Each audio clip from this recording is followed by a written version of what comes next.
Stand firm.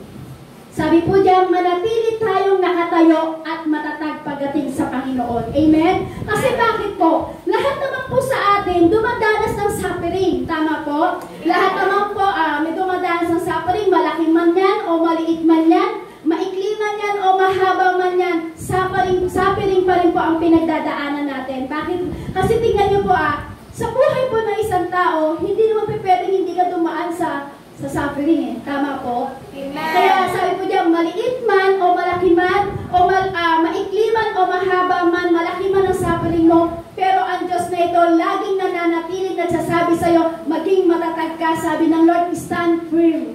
Yan ang gusto ng Lord. Kasi hindi tayo hahayaan ng Lord na kung ano yung bagay na dinadanas mo. Alam ng Lord kung ano ang kalakasan mo. Amen? Sabi po dito, we are all suffering Christian.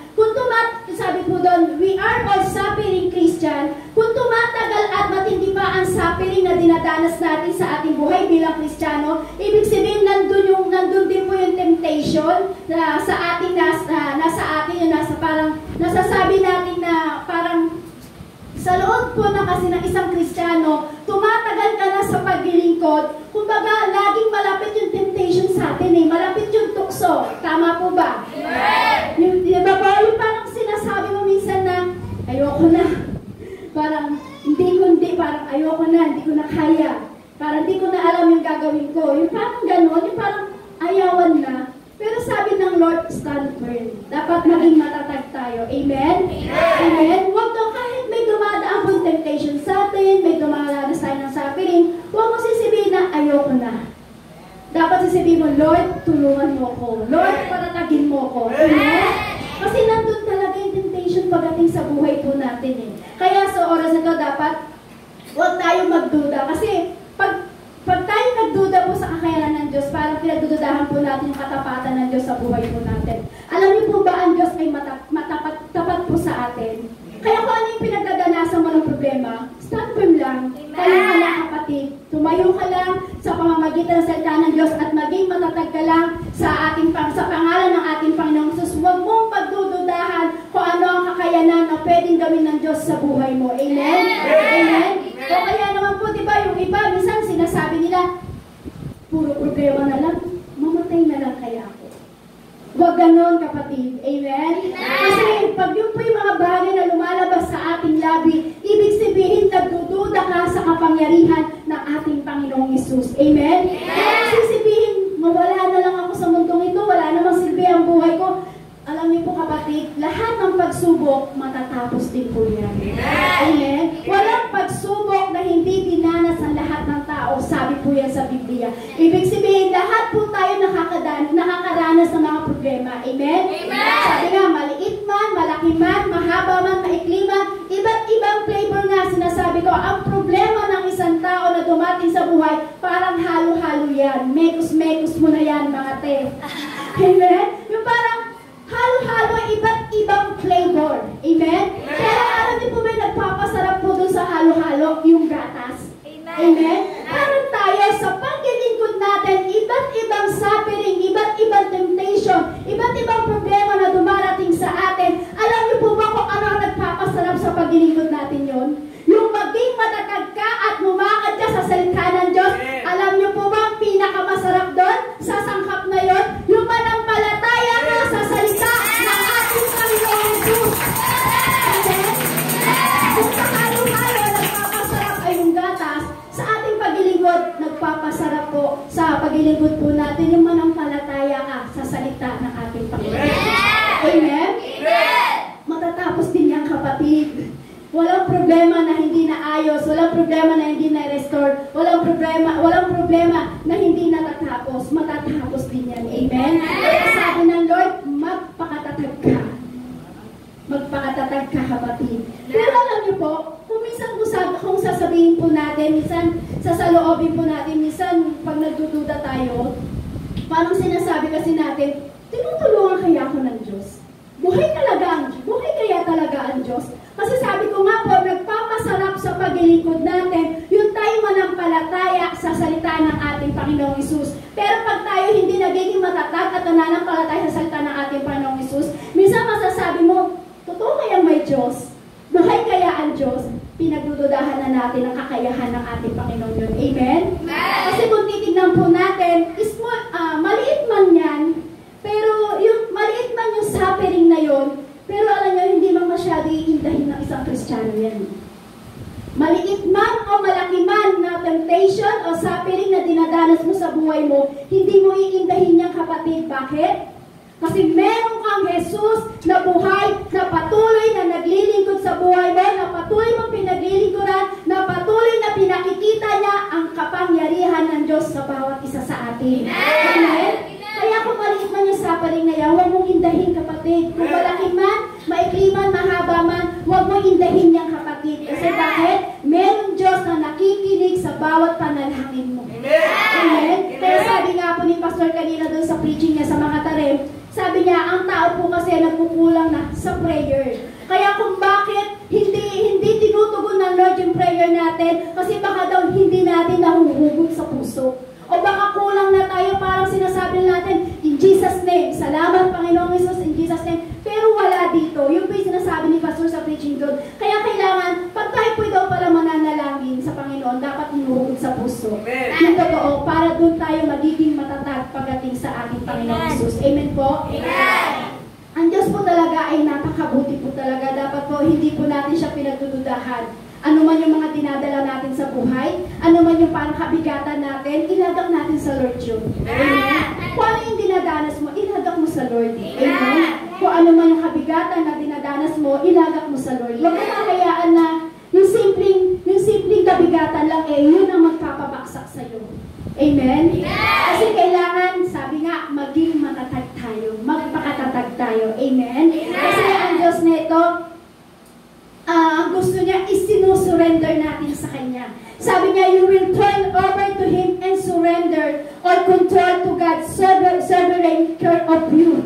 Ibig sabihin, ang gusto ng Lord na ito, isurrender mo sa Kanya kasi bakit Siya ang magkukontrol ng mga bagay kung ano yung mga suffering mo sa buhay mo. Amen? Yung bang sinasabi natin na ayoko na, pero ang sabi ng Lord, anak, magpakatatag ka. Yung parang sinasabi mo minsan, na sinasabi mo, Lord, hindi ko na kaya bahala ka na. Pero sabi ng Lord, anak, magpakatatag ka. Yun yung lagi sinasabi sa atin ng ating Panginoon. Kasi bakit po? Kasi ang Lord na ito gusto niya maging matatag ka. Pero hindi naman po dapat na sinasabi, minsan sinasabi ko kasi na, pero yung parang, yung passive or yung approach mo pagdating sa suffering mo, yung parang sinasabi mo, let go and let God. Baga, bahala na, pero bahala ka na rin, Lord. Lord, eto na yung problema ko, bahala na, Lord, go na ako. Let go and let God. Kasi bakit pinagkatiwala mo sa Panginoon, ano mang meron na dumarating sa buhay mo. Amen? Kasi maliit lang yan. Small lang yan. Kayang gawin, ayusin ng ating Panginoon. Alam niyo po, pag tayo pinagpapakatatag, at tayo pinananalangin, at tayo pinagtitiwala sa Panginoon, ito po yung parang active exercise. Kumbaga, di ba, sa ating pag-exercise sa ating katawan, pag gusto natin gumanda yung body natin, Coca-Cola, di ba po? Di ba gusto natin talaga active tayo sa exercise. Amen? Parang ganito rin po yun. Ang pananampalataya mo sa Panginoon dapat active din. Dapat active din yung pananampalataya mo. Kung nag-exercise ang katawan mo, i-exercise mo rin yung pananampalataya mo sa Lord. Amen? Sabi ko, active exercise of our faith in Him. Dapat po, kumbaga parang hayaan mo na sa Panginoon, kumbaga nanampalataya ka sa Lord, hayaan mo na yung pananampalataya mo pagdating sa Lord. Bakit? I-active mo at exercise mo yung pananampalataya mo sa ating Panginoon. Magiging matatag ka. Amen? Yun ang gusto ng Lord. Hindi lang yung one time. Hindi lang yung one time, Lord, magiging matatag ako. Hindi lang one time. Hindi lang occasional. Hindi ito lang pag may occasional lang. Kumbaga, ano ba yung occasional na lang? Parang may problema ka lang kung bakit ka lang magiging matatag. Pero pag okay na yung problema mo, bahala ka na dyan, Lord. Hindi na muna ako mananampalataya sa hindi ganon, kapatid. Amen? Kasi sabi dyan, dapat hindi lang one time, hindi lang occasional, but by moment exercise of persevering and enduring faith. Ibig sabihin po niya, but moment by moment. Sabi ito, kumbaga bawat yugto ng buhay mo, by moment dapat ine-exercise ma-exercise mo ang pananampalataya mo pagdating sa Lord. Amen? Sabi niya, persevering, enduring faith, kailangan yan po ang manatili sa atin. Oo, may panahon na minsan na pero na parang nawawala na yung pananampalataya mo. May panahon na parang nadapha ka na. May panahon na parang gusto mo nang huminto. May panahon na parang ayawan na. Minsan dumarating po sa buhay natin dahil sa dumarating sa ating problema. Pero sabi ng Lord, exercise mo yung pananampalataya mo. I-active mo yung pananampalataya mo. Kasi sabi ng Lord, huwag kang hihinto. Huwag kang aayaw. Huwag mo, kahit madapa ka, bangon kapatid. Para saan ba? Para ka gumigising at bumabangon. Nescafe. Uy, alam mo na yung commercial ng Nescafe. Amen? Gawin din po tayo, kaya tayo gumigising at bumabangon para sa buhay po natin. Bakit? Para sa Diyos na buhay at nagsilat ang buhay na kapatid. Amen? Stand firm, sabi ng Lord. Amen? Huwag kang aayaw. Huwag kang bibitaw. Sabi ng Lord, huwag kang aayaw. Huwag kang bibitaw. Ito po ang exercise ko at nananampalataya mo pagdating sa Lord. Kahit patuloy ba yung mga suffering natin? Yes. Kahit patuloy ang mga suffering natin sa buhay, yes. Kailangan mo pa rin i-active at i-exercise ang pananampalataya mo sa Lord para maging ikaw ay matatag. Amen? Walang ayawan. Sige na sa'yo katabi, walang ayawan. May aayaw po ba? Wala po, di ba? Walang aprasan. Parang nilang sa walang nilihis ng landas. Tanong mo sa'yo katabi, lumilihis ka ba ng landas? Lumilihis ka ba ng landas? Sabihin mo sa'yo katabi, magpapatuloy tayo hanggang katapusan ng ating buhay. Magpapatuloy tayo hanggang katapusan ng ating buhay. Sure kayo? Amen! Amen? Amen! Hanggang katapusan ng ating buhay, patuloy pa rin tayo mananatili sa ating Panginoong Hesus na nagiging matatag at pananampalataya pagdating sa kanyang salita. Amen! Ngayon na. Kala ko ngayon eh. Huwag naman, kailangan pa natin mag-depend sa Lord. Amen? Amen! Amen po? Amen! Ayaw talaga umayaw. Ayaw talaga umatras. Ayaw talaga lumihis ang kanyang landas. Ibig sabihin niya, magpapatuloy pa rin tayo sa ating Panginoong Hesus. Kahit ay patuloy ka pa rin sa Lord. Kahit ay sa buhay mo, patuloy ka pa rin sa Lord. Kahit walang pera, kahit may karamdaman, huwag naman may karamdaman. Kasi kailangan pagalingin tayo ng todo ng Lord. Yung lamang para pagalingin tayo ng ating Panginoong Hesus, manatiling tapat hanggang wakas tayo pagdating sa Kanya. Amen? Amen? Sabi ko dyan, stand firm in it. Hindi ka tumatayo sa mga bagay na parang kaya mo lang. Dapat stand firm in it. Dapat dito ka tumayo. Dapat dito sa gospel ito, sa salita ng Diyos, dapat dito ka mag-stand firm in it. Amen? Dito sa biyaya ng Diyos, kailangan dito ka tumayo. Dito ka maging matatag. Dito sa salita ng Diyos, dito sa pangako ng Diyos, dito sa disenyo ng Diyos, sa suffering mo kapatid, dito ka tumayo. Sabi ko nga po, iba't ibang flavor, ibig sabihin, bawat problema natin, iba't ibang hugis yan. Kasi sa singing, sa arts, iba't ibang drawing po yan. Amen? Kaya sabi yan, stand firm in it. Dito ka tumayo, dito sa gospel, dito sa biyaya ng Diyos, dito sa salita ng Diyos, dito sa pangako ng Diyos, dito sa disenyo ng Diyos, sa suffering mo kapatid. Amen! Amen? Dapat maninindigan kayong matatag. Amen! Amen? Pag maninindigan matatag, ibig sabihin yan, nakakatayo ka kapatid. Ibig sabihin yan, mananatili ka sa landas ng ating Panginoong Hesus. Amen po? Pero ba't ibang hugis po ang ating suffering? Bakit po?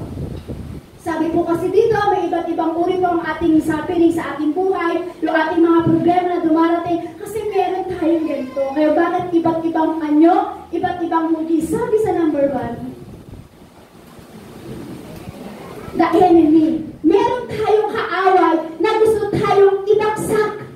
Amen? Sabi po sa chapter 5 verse 8, sabi po dito, maging handa kayo at magbantay. Ang diablo, ang kaaway ninyo, ay parang liyong umaatungal at ali-aligid na naghahanap ng malalapa. Ibig sabihin yan, kung bakit marami tayong problema dumarating, iba't ibang hugis, kasi meron tayong kaaway eh. Sino ba yung enemy natin? Anak nyo ba? Asawa nyo ba? Kapitbahay nyo ba? Hindi po, di ba? Sino ulit ang kaaway natin kung bakit tayo nagkakaroon ng problema? Satan! Si Satan. Ano dapat gawin kay Satan, mga kapatid? Durugin! Ng martilyo? Durugin natin si Satan ng martilyo? No! Hindi kayang durugin si Satan yun. Ang nakakadurog sa gawa ni Satan sa problema natin, manatili ka sa salita ng ating Panginoon. Yun yung matutulog. Matutulog po ang gawa ng diablo sa buhay mo. Amen? Kasi meron kumakalaban sa atin eh. Walang iba kundi si Satan. Amen? Meron nga tayong kaaway eh. Kaya kung bakit may problema dumarating sa atin, kasi merong si Taning. Kilala niyo si Taning? Sino si Taning? Si Satan. Si Satan ang kaaway natin kung bakit nagkakaroon ka ng problema, kapatid. Kaya alam niyo po, ang magiging sandata niyo o weapon niyo lang pagdating sa Panginoon, walang iba kundi manatili kang nakatayo sa salita ng ating Panginoon. Doon mo madudurog ang gawa ng kaaway. Amen? Pero hindi yung buong mundo. Hindi mo kaaway ang buong mundo. Ang kaaway natin walang iba si Taning, si Satan. Amen? Kasi alam niyo po, eto si Satan na to, eto yung gusto niya yung parang sinisira niya ang tao. Lalo na po sa atin na lumalapit sa Lord, na gusto natin manatili sa Panginoon, na gusto natin maging matatag sa Lord. Anong ginagawa ni Satan? Sinisira niya tayo. Sa anong paraan? Para tayo bigyan ng mga bagay na problema sa ating buhay. Minsan nga, maging yung asawa natin, minsan ginagamit para tayo ay mawala sa Panginoon. Minsan yung anak natin, minsan yung magulang natin, minsan ito yung mga bagay na nakakasakit sa atin o parang inaabuso yung puso natin na parang bakit ba nangyari sa akin to? Pabayaan ko na kaya? Ilaban mo. Kasi hindi sila yon. Hindi yung anak mo, hindi yung asawa mo, hindi yung magulang mo, hindi yung kapitbahay mo, hindi yung nanat tatay mo, hindi yung lola mo, hindi yung kapitbahay mo. Walang iba kundi ang kaaway natin dito, kundi si Satan. Kaya kailangan manatili kang matatag sa salita ng ating Panginoong Hesus. Kasi alam niyo po ba, kahit tinatraidor tayo ng kaibigan natin, lumaban ka pa rin. Hindi lumaban sa kaibigan mo nag-traidor sa iyo, kayo talaga yung mga iniisip nyo.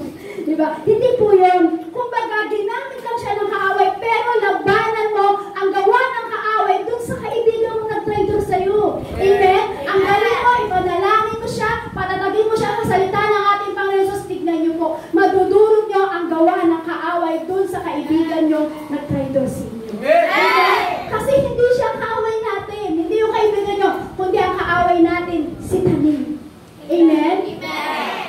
Hindi rin yung pastor ang kaaway nyo. Amen? Amen? Amen? Hindi yung pastor na nagdidisiplina sa inyo ang kaaway nyo. Hindi. Kaya kayo dinidisiplina ang pastor nyo kasi gusto ng Lord, ay gusto ng pastor nyo maging matatag kayo. Kasi bakit? Kung bakit kayo dinidisiplina ng pastor nyo? Kasi meron ang kaaway eh. Meron kaaway na gusto tumaya sa paglilingkod nyo, kapatid. Amen? Hindi natin kaaway ang pastor. Amen? Hindi, alam niyo po, mahal na mahal kayo ng pastor nyo. Kasi bakit po? Kasi gusto ng pastor na ito, maligtas kayo at mailapit sa ating Panginoon. Sabi ko nga po sa inyo, hindi ang kaibigan, hindi ang pastor ang kaaway mo. Ang kaaway natin walang iba kundi si Satan. Si Satan kasi naghahanap siya ng mga na masisila niya at malalapan niya. Huwag tayo magpapalapa sa Satan na yan. Amen? Amen?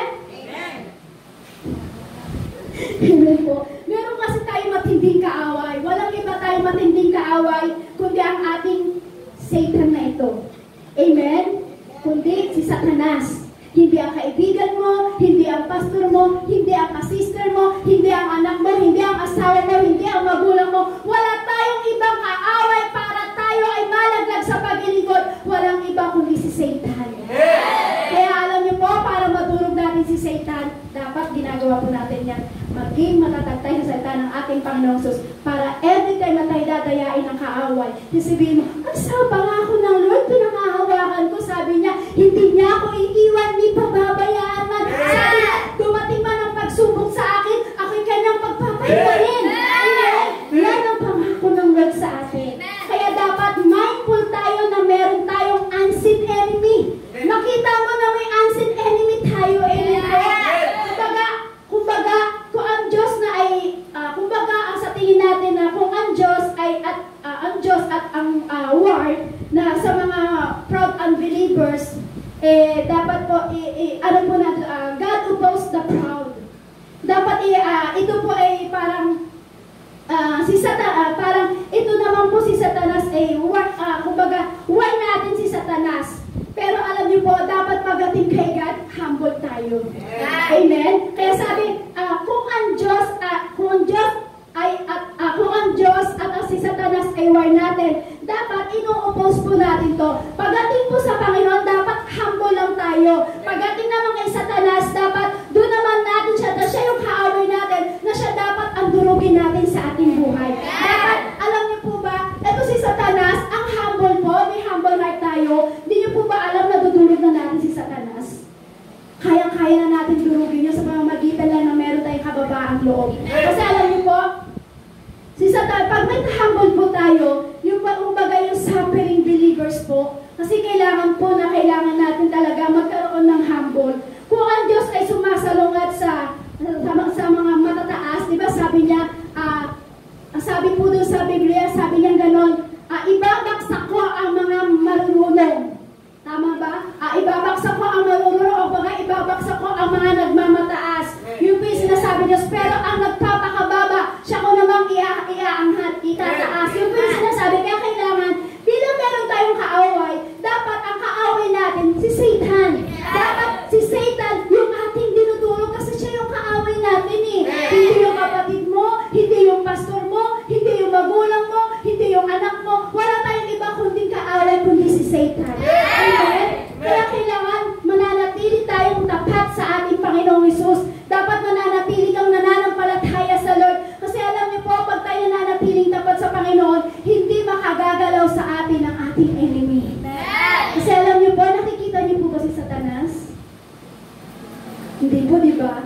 Ibig sabihin niyan, unseen enemy siya. Hindi natin siya nakikita, pero marami siyang ginagawa sa ating buhay para tayo ay hindi maging matatag sa salita ng Diyos. Kailangan mo malaman na may unseen enemy talaga tayo, na meron tayong hindi nakikitang kaaway. Amen? Kaya kailangan ang weapon natin, kundi ang pananampalataya sa ating Panginoong Hesus. Ano po ba ang ginagawa sa atin ni Satanas? Para siyang nasa opposition po. Yung parang ano ba yung ginagawa sa atin ni Satanas? Yung parang siyang nasa opposition o yung parang party na walang ginagawa kundi kalabanin ka. Kumbaga, parang paano po ba yun sa mga kandidato, di ba? Yung parang nasa party list sila. Pero walang ginagawa ito kundi kalabanin ka kahit kagrupo mo siya. Parang ganun si Satan, na kahit kagrupo niya yun, na kahit parang, hindi, mahirap kasi pagkagrupo natin si Satan eh. Ang pangit pakinggan pag sinabi natin kagrupo natin si Satan. Parang ganito kasi yun. Parang si Satan, parang laging nagbabato sa atin para ng mga bagay na problema para tayo ay hindi manatili pagdating sa Panginoon. Kasi ito si Satan, lagi tayong kinakalaban. Kasi alam niya na meron kang salita ng Diyos na nanatili sa iyong isip, sa iyong puso. Kaya ang ginagawa ni Satan, para mawala yung salita ng Diyos sa puso mo at sa isip mo, kinakalaban ka ng ating kaaway na ito. So para siyang, kumbaga si Satan, ano ba yung ginagawa niya sa ating buhay? Yung para siyang abogado na laging naghahabla sa iyo sa korte. Yung parang kahit wala kang kaso, pero dinadala ka ni Satanas sa korte para ikaw akusahan ng akusahan. Yun ang ginagawa sa atin ni Satan. Amen? Yung parang wala nang inatupag ito si Satan kundi maghanap ng ebidensya ebidensya na kahit wala namang ebidensya, na kahit wala ka namang pagkakasala o ginagawa, parang pilit itong ginagawa ni Satan, humahanap siya ng ebidensya para akusahan ka sa harapan ng ating Panginoong Hesus. Amen? Yan po yung ginagawa ni Satan sa atin. Yung para siyang nasa korte, gusto niya inaakusahan ka niya, kahit pilit siyang naghahanap ng mga ebidensya sa iyo para akusahan ka lang sa harapan ng Diyos. Amen? Kasi gusto niya masira tayo sa harapan ng ating Panginoong Hesus. Pero alam niyo po, itong si Satan po, iba sa tao. Ang tao, magsasalita lang sa'yo ng hindi maganda, pero ang tao na to ay kaya naman natin, parang kaya natin patawain. Pero alam niyo po si Satan, ito si Satan, hindi siya titigil hanggat di ka babaksak. Itong si Satan, ginagawa niya, hindi siya titigil hanggat hindi nawawala ang pagkapit mo sa salita ng ating Panginoong Hesus. Ganon si Satan, aakusahan ka niya para mawala ka na sa harapan ng ating Panginoong Hesus. Ano gagawin ni Satan? Tatanggalin niya ang pagiging katatagan mo sa salita ng Diyos. Tatanggalin niya ang pagiging pananampalataya mo sa Diyos. Yun ang ginagawa sa atin ni Satan, mga kapatid. Kaya sabi ko nga po, meron tayong unseen enemy. Ginagawa ni Satan, ano ang ginagawa ni Satan? Kung baga gusto ko niyang akusahan ng mga bagay na hindi mo naman ginagawa. Bakit po? Para at least, kung ano man yung bagay na pumapasok sa isip mo, madadaya ka niya at ano po mangyayari? Mawawala ka na sa ating Panginoong Hesus. Amen? Amen! Isang ginagawa po ng Diablo, panay salita siya laban sa iyo. Panay ang paninira niya pagdating sa iyo. Ganun po ang ginagawa ni Satan, di ba? Amen. Meron bang mabuting tao na sisiraan ka? Meron bang mabuting tao na parang panay salita sa iyo ng hindi magagandang salita? Alam niyo po kung sino ang gumagawa niya? Walang iba kundi ang Diablo.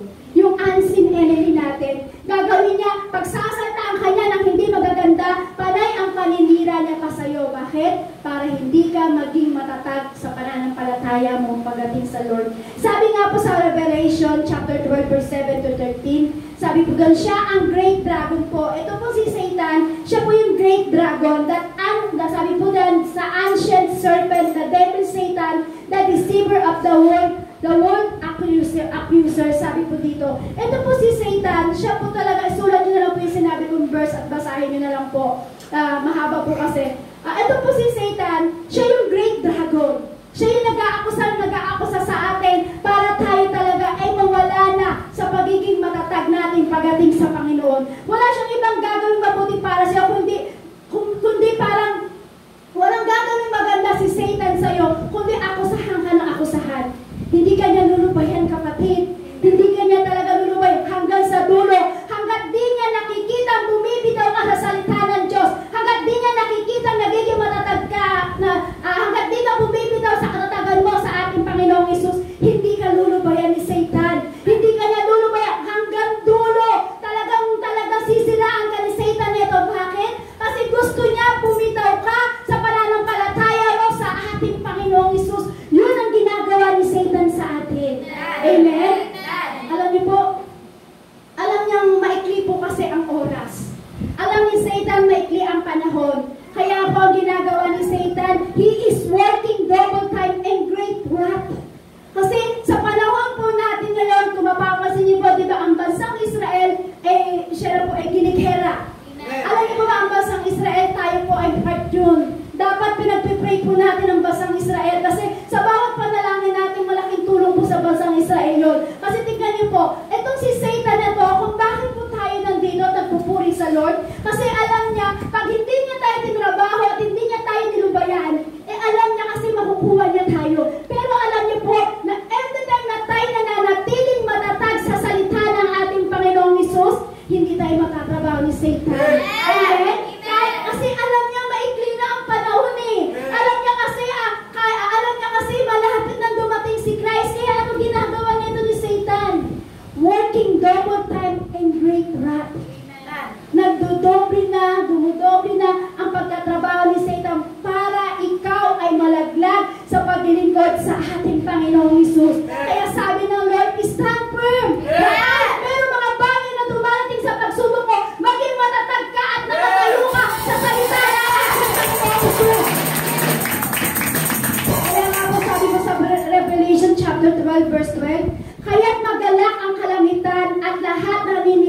dyan. Ngunit kalagim-lagim ang daranasan ninyo, lupa at dagat, sapagkat ang matinding puot ng dyablo ay babaksak sa inyo. Alam niyang kaunting panahon na lamang ang nalalapit sa kanya. Kaya sabi nga po, diba, maggalak tayo pagdating sa kalangitan. Kasi sabi po diyan, kaya't maggalak ang kalangitan at lahat ng naninirahan dyan. Ngunit kalagim-lagim ang daranasan ninyo sa lupa at sa dagat. Bakit po? Kasi pag tayo po'y nasa langit na, wala tayong ibang gagawin kundi magpuri na at magagalak tayo sa pag-worship sa Lord. Amen? Pero habang nandito pa po tayo, tatrabuhin po tayo ng ating kaaway. Double pen na po siya para tayo ay agawin. Gusto niyo po ba agawin ngayon ni Satan?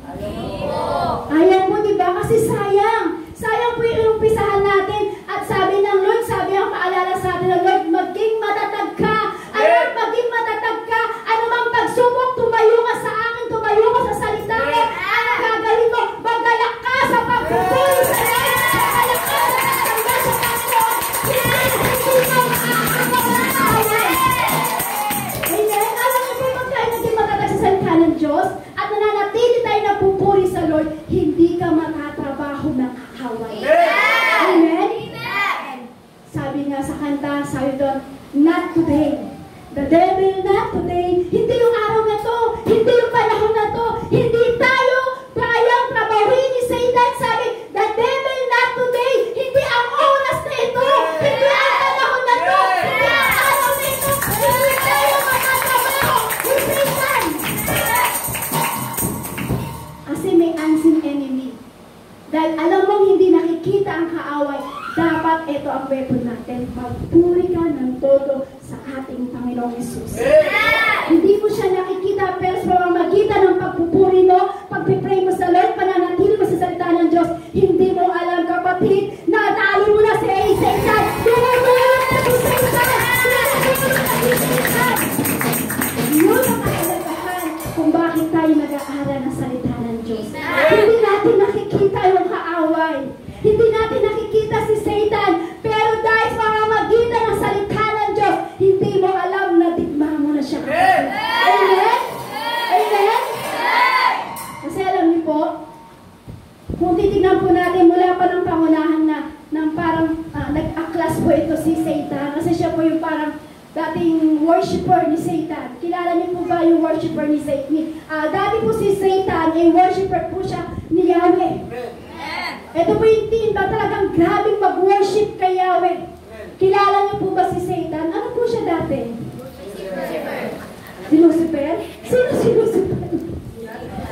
Sabi ko, sino si Satan dati? Si Lucifer. O ngayon, sino po si Lucifer? Si Satan. Kayo po, galing yung mag-joke. Galing niyo po magpatawa. It's a prank. Amen? Alam niyo po, ito si Satan.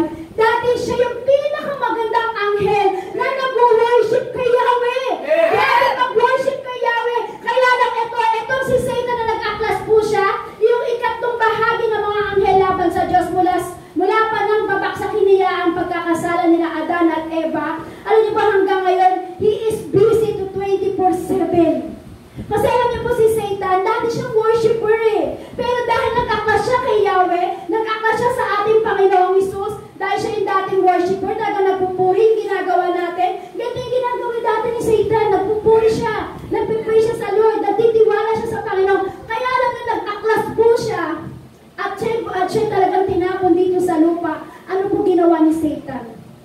24/7 niya tinatrabaho ang mga anak ng Diyos. Amen? Amen! Amen? Amen! Hindi lang 7-11 ang buong magdamag na bukas. Ang diablo nito, 24/7 niya tayo tinatrabaho. Kahit tulog ka pa, kapatid, tinatrabaho ka ni Satan. Kaya kailangan manatili kang matatag sa salita ng ating Panginoon Hesus.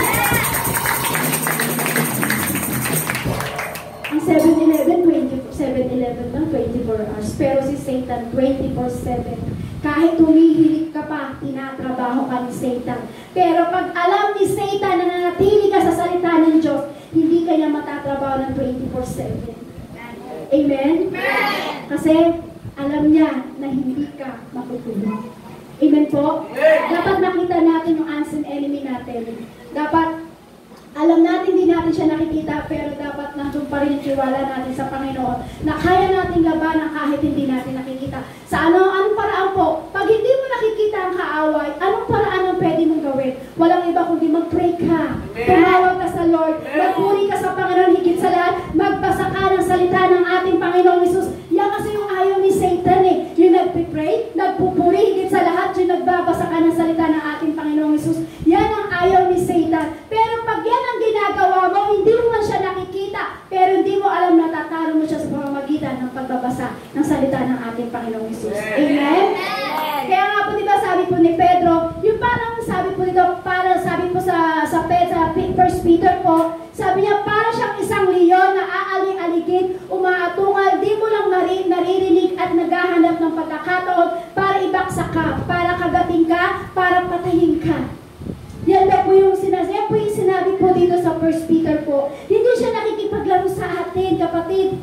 Tandaan mo, hindi nakikipaglaro si Satan. Kumbaga, tinatrabaho ka ni Satan para at least makita niya kung sino ang talaga sa kanya, kung sino talaga yung masisila niya, kung sino talaga yung makakagat niya, kung sino talaga yung parang maibabagsak niya. Hindi nakikipaglaro si Satan sa ating kapatid. At ang kasalanan po kasi minsan, kinauhumaling niyo po ito minsan ang ating laman. Minsan yung kasiyahan mo, yun yung parang minsan sandata na ginagamit para ibaksak tayo ng Lord. Paano po ba yun? Parang ako po dati.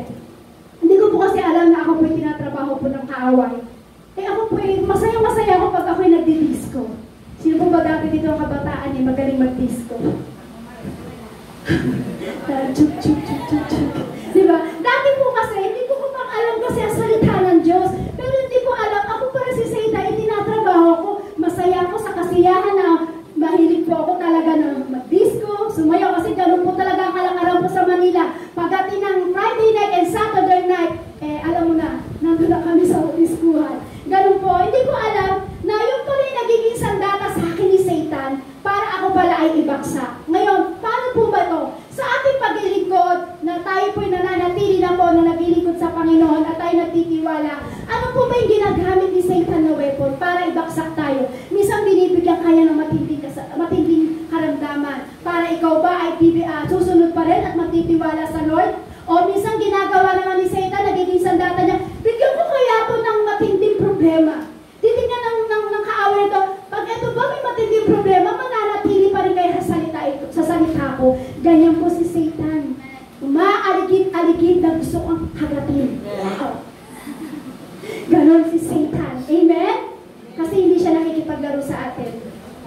Sa mga panahon po ng ating suffering, dapat maging katulad po tayo ni Hope. Kung alam niyo po yung kwento po ni Hope, kumbaga di ba po, ito pong ang kwento po ni Hope dito, kumbaga ginamit ni Satanas yung paraan para ibaksak siya. Ano po ba yung ginawa ng Diablo kay Hope? Kung alam niyo po yung kwento na yon, basahin niyo na lang po kasi mahaba yung kwento. Sa Hope po, buho ng Hope na yon, in shortcut po, si Hope po ito, nang time kasi po nasabi sa parang nagkaroon po si Satan, si Yahweh ng kasundo na, kaya ka lang naman pinupuri niyan, kasi pinagpapala mo lang naman siya. Kaya ka naman pinagpupuri niyan kasi maganda ang kalusugan niya. Pero ano sabi po ni Hope? Sabi ni Hope, bakit? Sa karamdaman mo lang ba? Ay sa kaginhawaan mo lang ba? At pagpapala mo lang ba pupurihin ng Diyos? Ano po ginawa ni Satan sa kanya? Lahat po ng mga anak niya namatay, lahat ng mga alaga niyang hayop namatay, lahat ng mga ari-arian niya nawala. Yung maging asawa niya, tinutulik sana siya. Kaya sabi niya, sa kaginhawaan ko lang ba paglilingkuran ng Lord? Sa pagpapala ko lang ba paglilingkuran ng Lord? Ano po sabi ni Hope? Sabi niya, kahit anong mangyari, paglilingkuran ko ang Lord. Alam niyo po, nakita ng Lord po yun, na kahit anong dinanas ni Hope po doon na problema, nawala ari-arian, nawala yung mga anak niya, nawala yung mga alaga niyang hayop, as in talagang nasimot po siya, as in talagang nilimas ni Satan yung mga meron siya sa buhay niya. Pero alam niyo ito po si Hope, hindi po siya bumitaw. Nanatili pa rin po siyang matatag sa salita ng Diyos dahil sabi niya, meron Diyos na magliligtas sa kanya. Meron Diyos na magpapatag sa kanya. Yun ang pinakawasan ni Hope. Alam niyo po, nakita ni Yahweh po yung katatagan at yung puso ni Hope, pinalik po niya ng Lord. doble po yun. Salis talagang yung mga kaibigan nagtuligsa sa kanya, bumalik po yun. Kasi pag nakita po ng Lord na ang puso mo, na nasubukan niya na, ay kahit bigyan ko na ng problema to, nasa akin pa rin.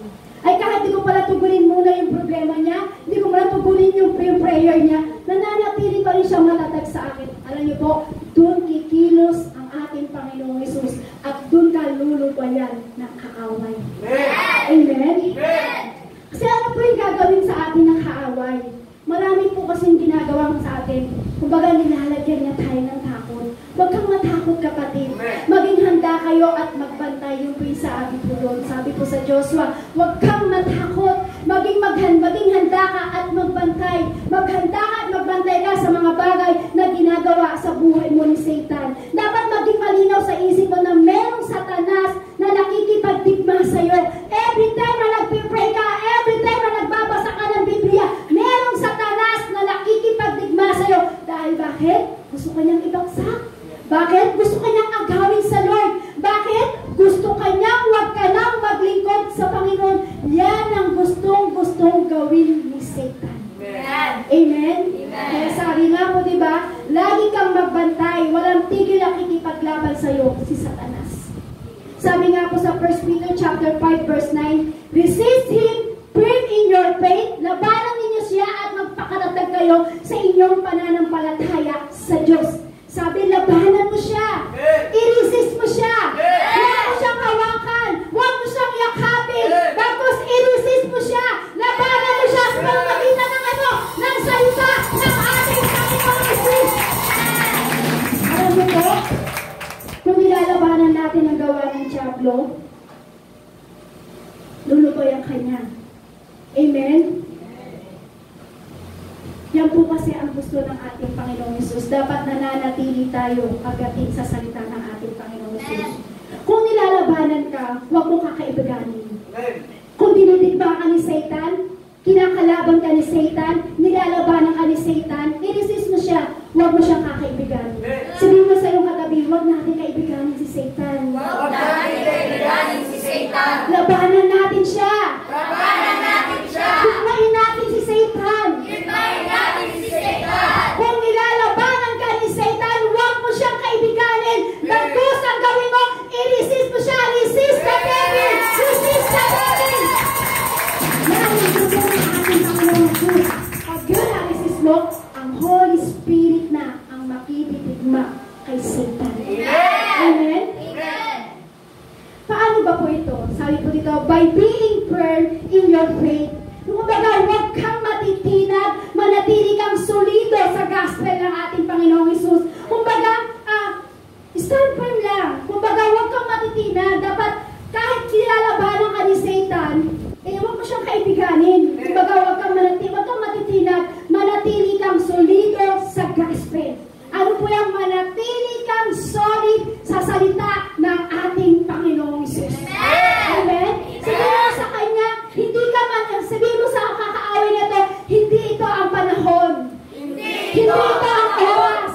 Hindi ito ang oras. The devil not today. Akin na yun. Hindi na yun. Akin na yun. Kumbaga kasi alam niyo po, ako po pag may dumarating na pagsubok, o kaya alam ko, kasi alam natin pag dinadaya tayo ni Satan, tama po? Bilang isang naglilingkod na po sa Lord, minsan pagkararamdaman mo na parang dinidigma ako ni Satan, tapos parang dinadaya ako ni Satan, kasi hindi natin siya nakikita eh. Pero meron mga weapon o sandata siya na ginagamit sa atin para tayong pabaksak. Alam niyo po, pag gano'n po ginagawa sa akin ni Satan, kinakantahan ko lang siya, the devil not today, the devil not today. Yun lang ang alam ko, pero hindi ko alam yung ibang lyrics. Yun yung sinasabi ko, the devil not today. Hindi ang oras na ito, hindi ang araw na ito, hindi mo ako matitigma. Tatayo ako sa salita ng ating Panginoong Hesus. Amen? Yan po ang gusto ng ating fans. Dapat tayo ka lang, stand ka lang. Pangalawa, the brotherhood. Meron kang mga kasama na kasama mong lumaban sa gawa ng digma ng kaaway sa buhay mo. Amen? Tayo mga magkakasama ngayon mga kapatid. Tayo magtutulungan. Pag alam mo ang kapatid mo may problema, tulungan mo siyang dumigma dun sa gawa ng kaaway. Bakit? Kasi pag tayo po, sabihan the brotherhood,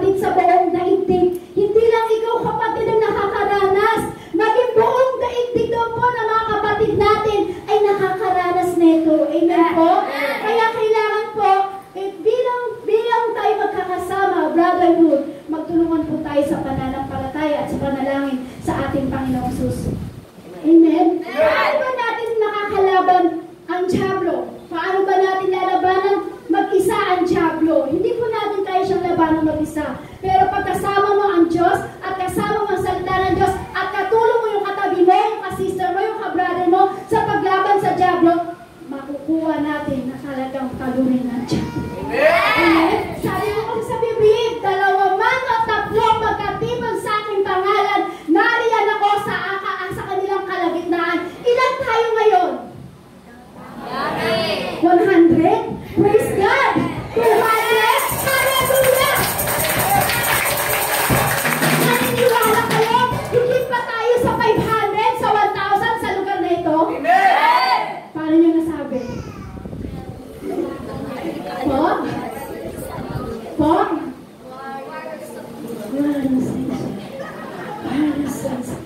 Mga angels. Alam niyo po? Alam niyo po? Hindi lang tayo ilang dito. Libo-libo, 10,000, milyon-milyon. Bakit? Merong mga anghel, warrior angels, sa lugar na ito, para hibahin ang gawa ng kaaway sa buhay ng bawat isa. Amen? Sabi niya, the brotherhood makakatulong mo. Pero hindi nyo alam, hindi lang yung katabi mo ang kasama mo. Hindi lang yung katabi mo ang makakatulong mo sa panalangin. Nasa paligid natin ang libo-libong anghel ni Yahweh na dumidigma anumang meron sa buhay mo. Amen? Amen? Paano ba tayo magiging matatag sa pananampalataya na parang hindi lang nag-iisa? Kumbaga kasama natin ang ating kasama natin ang Diyos. Paano ba maging matatag? You are not just a lone soldier. You are part of God's army. Army ka ng Diyos. Para maging matatag ka, army ka ng Diyos. Hindi ka lang nag-iisang sundalo. Bahagi ka ng hukbo ng Diyos. Magiging matatag ka, kapatid. You are part of God's army. Tayo lang ay sundalo ng Diyos. Magiging matatag ka. Sundalo mo tayo ng Diyos?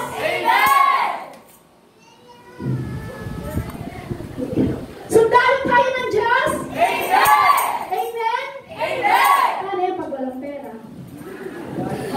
Army pa rin po ba tayo ng Diyos? Sundalo pa rin po ba tayo ng Diyos? Paano yan pag maraming problema? Sundalo ko pa rin ng Diyos? Paano niyo po nasabi? Amen? Paano niyo po nasabi? Amen? Paano niyo po nasabi? Amen! Proud na proud sa inyo. Amen? Ay, glory to God. Nakikita ko na talo na natin ang kaaway. Kitang-kita sa inyong mga ngiti. Amen? Tinigmanan ng mga milyon-milyon o libo-libong warrior angel. Nakaka-bless. Amen?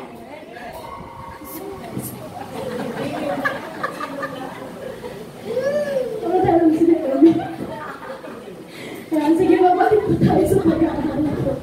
Sabi po diyan, para maging matatag ka daw, kailangan maging sundalo ka ng ating Panginoong Hesus, maging bahagi ka ng hukbo ng Diyos. Yang ginagawa po natin sa paglilingkod sa Lord, papunta po dito, ay kasama tayo sa paghukbo ng ating Panginoong Hesus. Isa ka ng warrior angel din. Ay, hindi. Isa ka ng warrior para labanan ang gawa ng kaaway.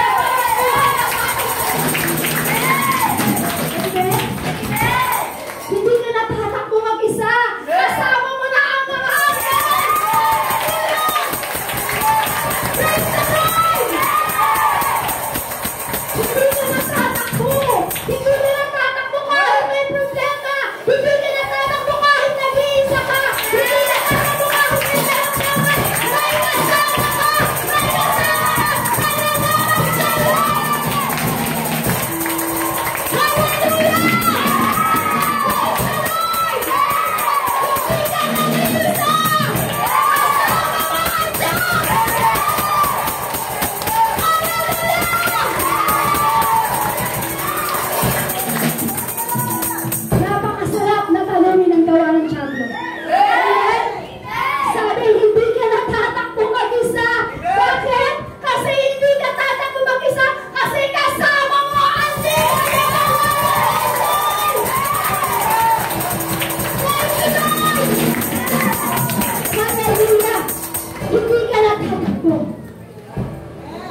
lalapit ka pa sa Lord.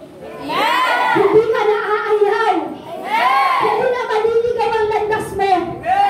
Hindi ka bibitaw sa Diyos. Tapos mananatili kang matatag sa pananampalataya sa ating Panginoong Jesus. Iisipin mo na lagi kang nag-iisa. Lagi kang nag-iisa sa labanan ito. Hindi kapatid, meron kang kasama. Walang iba kundi ang ating Panginoong Jesucristo. Alalahanin mo, sige tayo po makakaupo po. Alalahanin mo, meron kang kasama. Yung parang parehong suffering din because they are follower of Jesus. Dahil follower ka ni Jesus, meron ka ng kasama, hindi lang ikaw talaga yung nagsasuffer niyan. Marami. Amen? Meron nakakaintindi rin sa'yo. Akala mo wala. Pero meron. Amen? Akala mo lang wala. Pero meron nakakaintindi sa'yo. Akala mo lang wala. Pero meron. Walang iba kundi ang ating Panginoon. Hallelujah! Meron sasaway sa gawa ng kaaway. Meron sasaway sa buhay. Sa gawa ng kaaway sa buhay mo, walang iba kundi ang ating Panginoon sa Kristo. Meron nagpapalakas sa'yo. Walang iba kundi ang Holy Spirit. Meron nagpapaalala ng gospel sa'yo. Meron nagpapaalala ng salita ng ating Panginoon sige. Ito sa mga magitan ng pagpipreach, ito sa pagpapayag ng salita ng Diyos, nagpapaalala sa iyo ang salita ng ating Panginoong Jesus. Merong magpapaalala ng mga promises ni God para sa iyo. Merong mananalangin para sa iyo. Hindi niyo ba alam si Pastor, awang-awa na ako, hindi na natutulog para panalangin kayo lahat. Laki na nga po ng ibag ni Pastor, joke. Amen? Alam niyo po ang trabaho po ng Pastor? Day pa nila 24/7. Sabi nga po, di ba, 95, basta meron po sa preaching ko niya, sabi niya, ang trabaho daw po ng pastor, 95 hours o mahigit pa, dahil pa daw po yung talagang nagtatrabaho. Kung baga alam niyo po ang pastor neto, lagi po siya nananalangin, pinapanalangin ng bawat isa sa atin. Iba't ibang attitude ang meron sa atin at iba't ibang problema na meron sa atin na iniisa-isa ng pastor sa Panginoon para tayo ay paalalahanan para sa salita ng ating Panginoong Jesus. Pinapanalangin tayo ng ating pastor, kapatid. Amen. Di niyo po ba alam? Hindi na natutulog si pastor. Kaya binili ko na po siya ng kaping barako eh. Para at least may matatag siya sa buyat para tayo ay panalangin. Di ba ang kaping barako po para maging matatag ka, hindi ka antukin. Kaya sabi ko, Pastor, eto ba yung pina-order mo sa akin sa Shopee? Kaping barako para maging matatag ka sa pagpupuyat para ilapit mo ang mga mahal mong kapatiran pagdating sa harapan ng Panginoon. Meron nagpapaalala po sa atin sa promises ng ating Panginoong Jesus. Merong lalabang kasama mo. Lalabanan ka na kasama, meron kang kasama para labanan ang gawa ng kaaway. You don't have to suffer alone. You cannot afford to suffer alone. Meron kang mga kapatiran na makakasama mo sa labanan. Hindi lang ang Diyos ang kasama mo. Meron kang pastor na kasama mo. Meron kang kapatiran na kasama mo para labanan ang gawa ng kaaway at kasamaan sa buhay mo. Amen? May mga bagay po na ganun.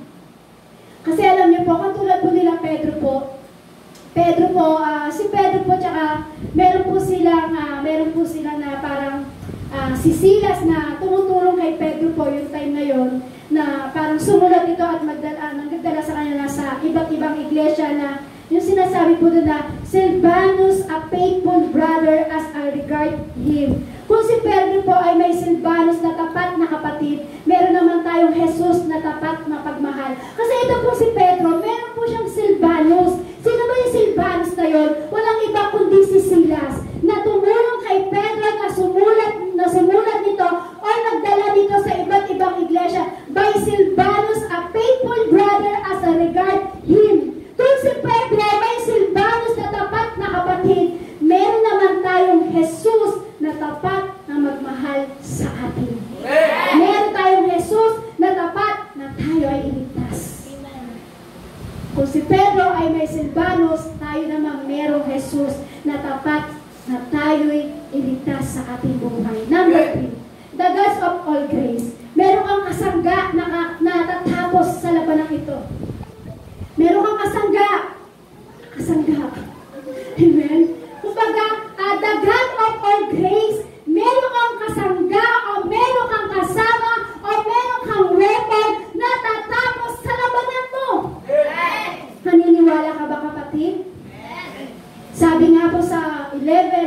5 verse 11, sa Kanya ang kapangyarihan magpakailanman. Amen.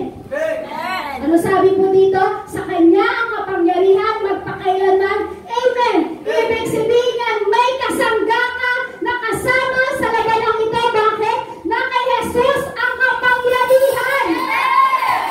Sino ba yung Diyos na ito? Sino ba yung Diyos dito na kasangga natin sa laganang ito? He is the God of all grace. Sino ba ang Diyos na ito na kasangga mo sa labanan? Jesus. Sabi dito, He is the God of all grace. Si Jesus naman talaga ang kasangga. Pero sabi dito, He is the God of all grace. Siya yung Diyos sa lahat. Siya yung Diyos na yung grace, dahil sa grace lang, dahil sa biyaya ng Diyos, kung bakit meron tayong nakakasama o bakit meron tayong kasangga. Kasi bakit po? Dahil sa habag lang naman ng Diyos yan eh. Kung di ang haba, kung wala po ang habag ng Diyos sa atin, baka wala na po tayo sa mundong ito. Kundi sa grace ng Diyos, kundi sa habag ng Diyos, baka isang pitik na ng problema sa atin, wala na tayo. Pero dahil sa habag ng Diyos, kung bakit nananatili kang matatag, kapatid, dahil sa Diyos na ito, dahil sa biyaya ng Diyos na ito, na kahit may karamdaman, kahit may problema, kahit walang pera, kahit may kaguluhan, pero alam mo, dahil sa biyaya ng Diyos, nananatili kang nakatayo, kapatid. Not just God of grace, but God of all grace. Not just God of grace, but God of all grace. Dahan-dahan niyo po para maintindihan niyo. Not just God of grace, but God of all grace. Amen po. Mula sa simula hanggang ngayon, hanggang sa katapusan, sapat-sapat ang kanyang biyaya sa bawat sandali. Mula simula hanggang ngayon, hanggang wakas, sapat ang biyaya ng Diyos sa buhay mo. Dahil sa biyaya niya, pinili ka niyang mahalin. Alam niyo yung kapatid, dahil sa biyaya, dahil sa habag ng Diyos, pinili niya tayo para mahalin. Amen? Dahil sa biyaya niya, ipinadala niya ang maraming propeta para ihanda ang kanyang pinili sa pagdating ng ating Panginoong Hesus. Dahil sa biyaya ng Lord, kung bakit nananatili ka na nakakapaglingkod sa Lord, kasi bakit? Nagpadala siya ng mga lingkod niya. Nagpadala siya ng mga lingkod niya para piliin kung sino talaga ang sa ating Panginoong Hesus. Para pagdating ng Lord, alam niya kung sino ang sa Kanya. Kaya maswerte po tayo dahil sa biyaya ng Diyos kung bakit nandito ka